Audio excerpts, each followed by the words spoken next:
My next special guest is an old friend. I've known him since boyhood, fellow fly fishing author Randall Kaufman. Not only has Randall written some great fly tying books, he authored the classic book Bone Fishing, the Bible of the saltwater bone fisherman. Randall hasn't been seen on video, but I was able to talk him into joining me on a small Idaho spring creek. It only took me 35 years to get him on camera. I'm working on getting to tie us a fly, but until then I had to tie his signature pattern, the stimulator, a fly that almost all fly fishermen have used. But we've added rubber legs to the stimulator. Geez, Jack, I can't have you tying this fly. I've got to do it myself. So a special trip to Jackson Hole to crank out a stimulator for Jack Dennis. So I guess we had to begin, hadn't we? Well, we have a hooking device. It's a Tiemco 200 RBL, which is a barbless. And we'll start by clipping off a little bit of some elk hair for a tail. And as you can see, we've got some short hairs and some long hairs in here, so we pull out the short ones. And there's always a lot of them in there. And that leaves us with a clump like this, which we're going to stack.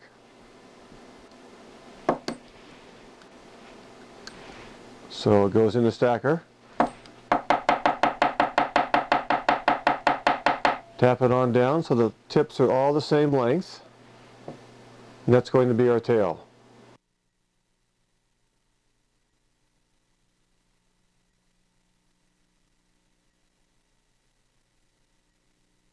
We position the thread at about the 60% mark. And our tail should be fairly short. Start that off, secure it down back toward the end of the hook, take a few more secure turns, and the tail's in place. Now as we're trimming off all these little butt ends, try to grab them all in your finger and make one angled cut, nice and clean.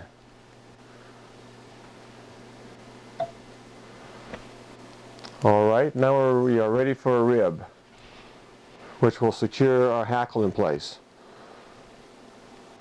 So we just tie that fine wire on there, and the dubbing comes next. And this is a fly that you can tie any color. I'm going to do a yellow one, which can represent some stoneflies and some caddis, some hoppers. So we just take a little bit of thread out, and we're just kind of changing the color of the thread actually. And we just wind that around here nice and sparse and level so as not to make a fat lumpy body. You know, spread it out some on the thread before you dub it on. And we just work our way up the body here a little bit further. Just takes a little bit more to finish this off. And now we're at about the 60% mark on the hook. So we select out a saddle hackle. And this is a brown with a black center, which is referred to as a furnace.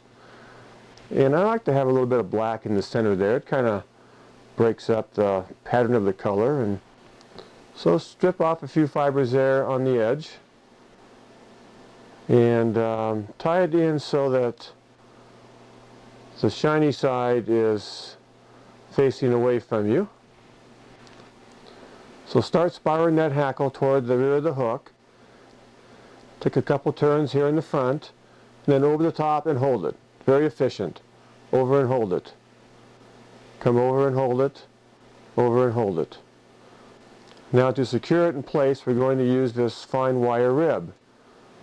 So we bring the wire around and catch that hackle tip and just bring it on forward, securing the hackle in place, providing maybe a little flash and a lot of durability. We'll tie this off up on front, then we'll trim off this hackle tip nice and close, tip of your scissors. And this is hard on scissors, but we'll just trim that wire anyway. Okay, now we are ready for the wing, which will be some white elk. So we'll cut a piece of that out like we did for the tail. We'll pull out all those short little fuzzy fibers, which just get in the way and slow down the stacking process. Drop those tips in the stacker. A few good taps and we have a wing ready to go.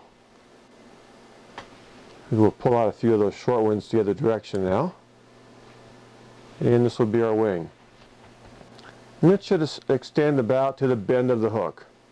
So if you hold it in your right hand and you measure the distance, change hands, come up between the fingers, secure it in place, you have a wing.